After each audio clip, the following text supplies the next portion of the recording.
Akhirnya laga yang sangat ditunggu-tunggu akan segera terjadi. Timnas Nasional Indonesia akan melanjutkan perjuangannya di babak ketiga kualifikasi Piala Dunia 2026 yang nanti hari Kamis tanggal 10 Oktober akan berhadapan dengan Bahrain. Dan tentunya gua punya informasi yang sangat penting dan harus gua sampaikan kepada kalian semuanya. Dan jangan skip video ini, tetap tonton sampai akhir agar kalian tahu apa saja kabar terbaru menjelang laga panas antara Timnas Nasional Indonesia melawan Bahrain. Tapi sebelumnya gue ingatkan kepada kalian, silahkan tekan tombol like-nya, tekan tombol subscribe-nya, dan tulis di kolom komentar. Mari kita jadikan channel ini sebagai ajang untuk kita berdiskusi seputar sepak bola yang ada di Indonesia. Oke, gua mulai ya. Sintayong sudah memanggil 27 pemain untuk berhadapan dengan Bahrain tanggal 10 Oktober dan berhadapan dengan Cina tanggal 15 Oktober. Dari 27 pemain ini tentunya ada nama yang paling terbaru yang banyak menjadi trending topik ya di berbagai media sosial di Indonesia, bahkan di Belanda. Ya, yaitu Mads Hilgers dan Eliano Reinders.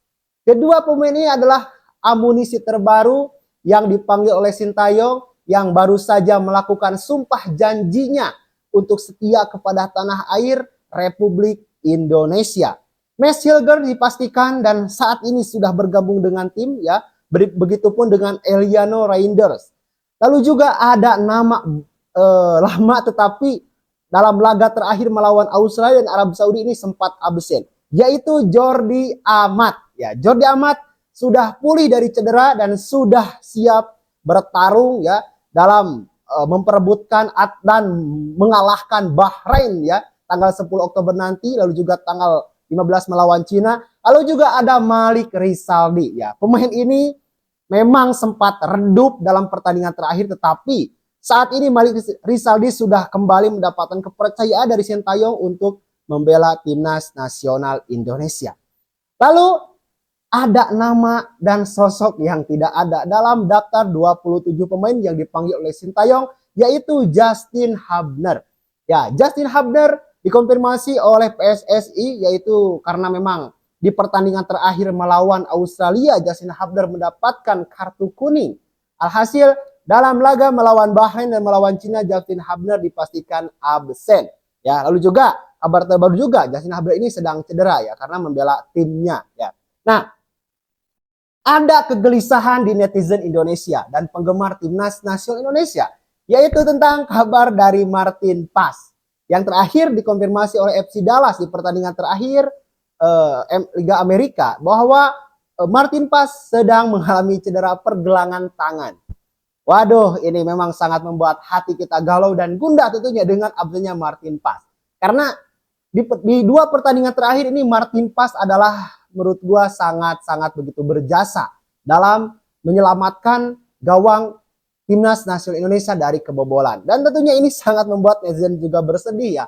Apakah Martin Paes ini akan bisa tampil melawan Bahrain dan juga melawan Cina atau tidak bisa sama sekali karena memang dalam masalah cedera. Tetapi dikonfirmasi oleh Sintayong bahwa Martin Paes sudah dalam keadaan fit dan sedang menyusul perjalanan Timnas Nasional Indonesia di Bahrain.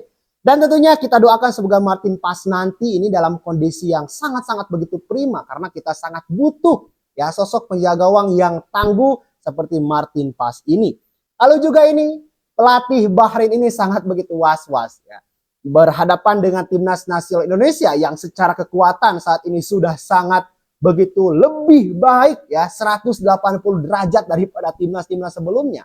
Alhasil ini pelatih Bahrain ini merasa aduh gimana ya menentukan strategi yang tepat untuk melawan Timnas Nasional Indonesia. Dan tentunya Bahrain pun saat ini sedang begitu diterpa hal-hal yang begitu membuat mereka sangat dilema gitu ya.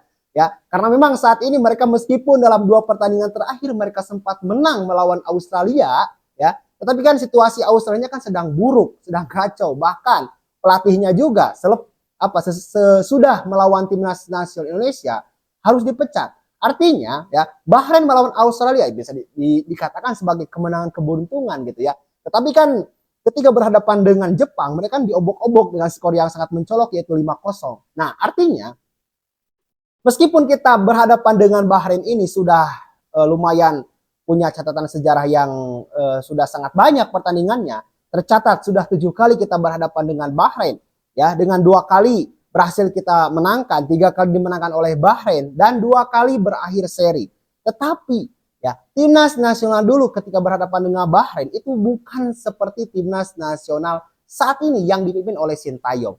Artinya kita sudah sangat secara hitung-hitungan kertas ini kita bisa mengimbangi Bahrain, ya, secara hitung-hitungan kertas. Tetapi ya, target dari PSSI dan juga Sintayong ingin dan menargetkan timnas berhadapan dengan Bahrain ini bisa mencuri kemenangan, ya, karena ya tidak ada alasan, ya, Arab Saudi sudah berhasil kita tahan imbang, Australia juga berhasil kita tahan imbang, ya.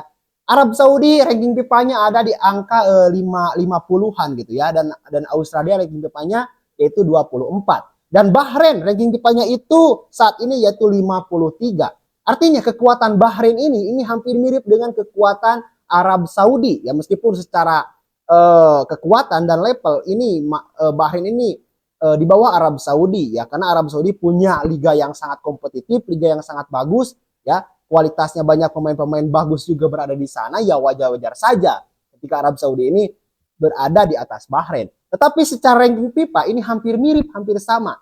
Ya, masa iya ranking 24 saja seperti Australia bisa kita tahan imbang, ya, apalagi Bahrain. Nah gitu ya. Jadi ini wajib kita menangkan, wajib sekali. Dan tentunya kita jangan bermain bertahan melawan Bahrain nanti. Pasang formasi yang memang sangat identik dengan Sintayong yaitu 3-4-3, ya.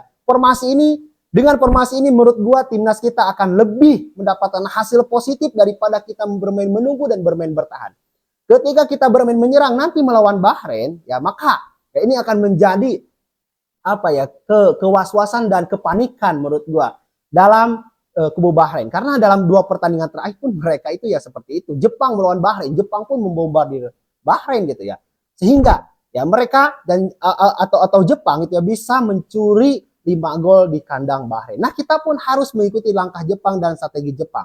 Meskipun kita gak boleh sama, ya wajar aja gitu ya, kita melihat replay pertandingannya bagaimana cara Jepang membongkar pertahanan Bahrain.